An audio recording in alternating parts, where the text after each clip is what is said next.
Kolluru వెలుమలలో best flat కోసం చూస్తున్నారా? రాధే స్కైని ఎంచుకోండి.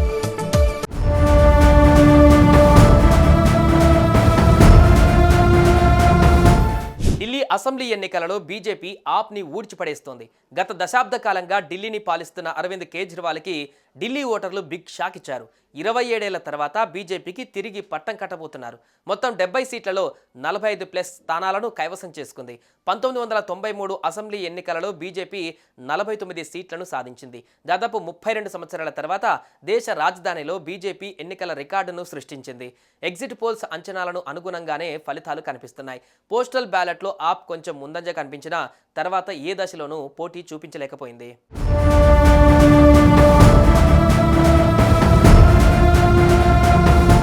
దేశ రాజధానిలో బీజేపీ తిరిగి అధికారంలోకి వచ్చింది. దాదాపు దశాబ్ద కాలంగా ఆప్ ఆధిపత్యం చెలాయించిన ఢిల్లీ రాజకీయాలలో మార్పు కనిపించింది. ఢిల్లీ ఓటర్లు అటు ఆప్నకు ఇటు కాంగ్రెస్కు కాకుండా బీజేపీకి పట్టం కట్టారు.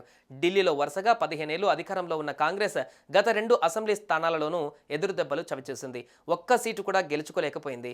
ఢిల్లీలో గత 2 అసెంబ్లీ ఎన్నికలలో ఆప్ ఆధిపత్యం చెలాయించింది. అయితే బీజేపీ ఈ ట్రెండ్ను బ్రేక్ చేసి 2 దశాబ్దాలకు పైగా విరామం తర్వాత దేశ రాజధానిలో తిరిగి అధికారాన్ని చేజిక్కించుకోబోతోంది.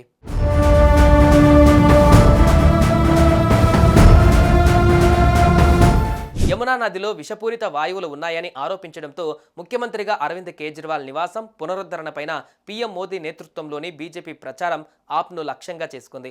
ఆప్ తన 11 ఏళ్ల పదవీ కాలంలో విద్యారంగంలో తన పనితీరుని హైలైట్ చేసింది. ఈ నేపథ్యంలో బీజేపీ అధికారంలోకి వస్తే ఉచిత విద్యను నిలిపివేస్తుందని కేజ్రీవాల్ పేర్కొన్నారు.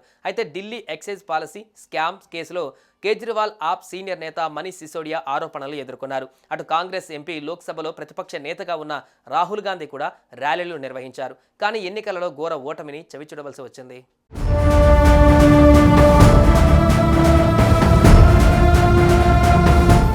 ఢిల్లీలో దాదాపుగా 40% మంది ఆప్ పాలనపైన అసంతృప్తిగా ఉన్నట్లు స్పష్టంగా కనిపిస్తోంది.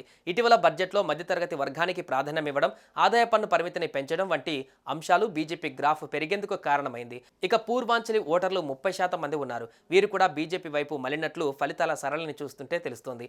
అలాగే ఈ ఎన్నికలలో బీజేపీ గెలుపునకు మధ్యతరగతి, పూర్వాంచలి ఓటర్లు మద్దతు ఇచ్చారు. గతంలో ఈ ఓటర్లు ఆమ్ ఆద్మీ పార్టీకి మద్దతుగా నిలిచారు. ఈసారి మాత్రం ఆప్ని యమునాలో ముంచారు.